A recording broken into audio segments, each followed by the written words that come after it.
কালকে রাত্রে দালখোলাতে একটা রেড হয়। ইনফরমেশন ছিল কি একজনের বাড়িতে কিছু আর্মস আছে বা ওর বাড়িতে কিছু চুরি গাড়িগুলোও আছে বলে। তো ওখানে যখন রাত্রে রেড হয়, তো যার বাড়িতে রেড হয় ওর নাম আছে মোহাম্মদ শাকির আলম, আমলাবাড়ি, লালগঞ্জ। ওর বয়স 23 বছর। তো রেডের সময়তে ওখানে দুটো আর্মস পাওয়া যায়।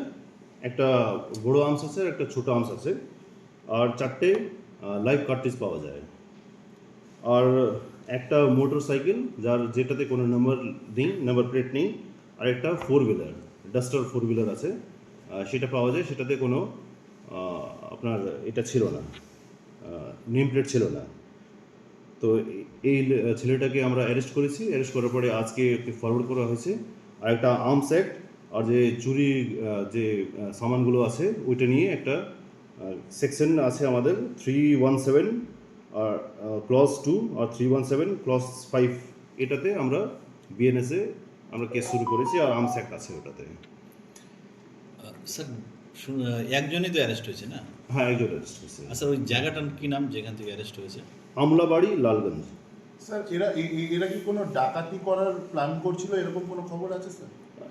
না, সেটা এক্স্যাক্টলি বলা যাবে না এখন, ঠিক আছে? এটা আমরা তদন্ত করছি, কিন্তু আমাদের যে খবর ছিল কি এর বাড়িতে কিছু আর্মস আছে আর কিছু চুরি গাড়িগুলো আছে। তো যেভাবে খবর ছিল সেইভাবে রেড হয়েছে আর আমরা সেভাবে পেয়েছি। স্যার ইনি কি আগেও এই ধরনের ঘটনা কখনো অ্যারেস্ট হয়েছিল বা কোনো অভিযোগ না, আছে? এখন অবধি আমাদের কাছে খবর নেই। তো এটা আমরা শুধু আমাদের থানা না, আমাদের জেলা অন্য থানাগুলো আর পাশে জেলা আর বিহারেও আমরা খবর লাগাচ্ছি কি এর এগেনস্টে অন্য কোনো কেস আছে কিনা।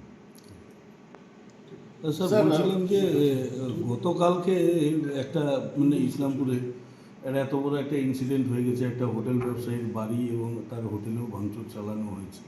এই ঘটনার কোনো মানে কি আপডেট আপনাদের কাছে? আপনারা কাউকে অ্যারেস্ট করেছেন এই বিষয়ে কি কিছু? এটাতে কেস হয়েছে, দুটো কেস হয়েছে দুপক্ষ থেকে। যেহেতু একটা মারপিট হয়েছিল তার আগে রাত্রেবেলাতে, আর নেক্সট ডেতে ওখানে ভাঙচুর হয়। তো দুটোতে এক একটা করে কেস হয়েছে।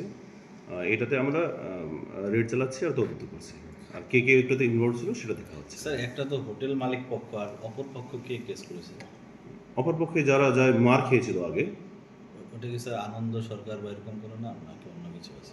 এক্স্যাক্টলি এখন নাম বলতে পারছি না আমি, ঠিক আছে? স্যার একটা যেটা যে মানে একটা জমি বিবাদ যেটা বলা হচ্ছিল যে পুরানো জমি বিবাদ, এই সুশীল সাহার সাথে বিপ্লব দাসের, এরকম কি সুশীল সাহা বলে কোনো নাম কি উঠে আসছে আপনাদের? সেটা এখন অবধি আমরা কিছু পাইনি, এটা নিয়ে আমরা দেখছি।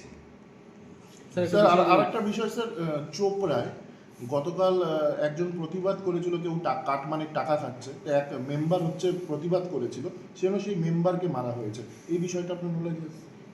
হ্যাঁ, এটাতে আমরা কেস করেছি একটা। Suo motu case? না, সুমোটো না। এটাতে আসলে দুপক্ষতেই অল্প অল্প মারধর হয়েছে। তো দুপক্ষ থেকে এক একটা কেস পেয়েছি আমরা, কেস করা হয়েছে দুপক্ষ থেকে, আর একটা তদন্ত চলছে। কেউ গ্রেপ্তার হয়েছে এখন পর্যন্ত? না, গ্রেফতার কেউ হয়নি, এটাতে আমরা তদন্ত চালাচ্ছি। একটা একটা 9 ইঞ্চ মানে লেন্থ আছে, আচ্ছা, এই ধরনের একটা ফায়ার আর্মস আছে, আর একটা 31 ইঞ্চ। এগুলো কি মানে কান্ট্রি মেড বলা যায়? এটা দুটো কান্ট্রি মেড বা কোনো ইম্প্রোভাইজড আছে, সেটা আমরা যখন আমরা আর্মস এক্সপার্টের কাছে পাঠাবো তখন বোঝা যাবে এটা। স্যার ওখান থেকে স্যার জানতে পারছিলাম যে এই ঘটনায় দুজন অ্যারেস্ট হয়েছে, একজনই কি অ্যারেস্ট ডালখোলার ঘটনায়? না, এইটাতে একজন অ্যারেস্ট, আরেকটা কেস আছে, আরেকজন অ্যারেস্ট হয়েছে, সেটা অন্য লোক হলো।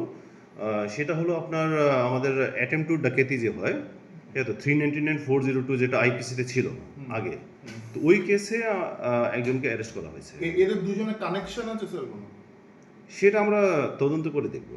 তো স্যার সেই জন্য ওদেরকে রিমান্ড মানে ডাকাতি করার উদ্দেশ্যে বা কোনো পুরনো ডাকাতির কেসে অ্যারেস্ট আছে আর কি নাকি? না, পুরনো কেস ছিল একটা আমাদের কাছে, কিছু অ্যারেস্ট হয়েছিল।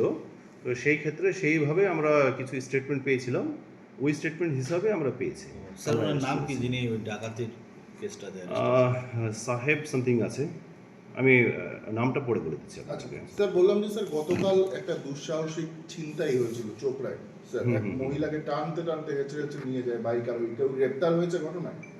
না, এখনো গ্রেফতার হয়নি, আমরা এটা দেখছি, সব জায়গা থেকে দেখছি, আমরা এটাতে রেড চালাচ্ছে।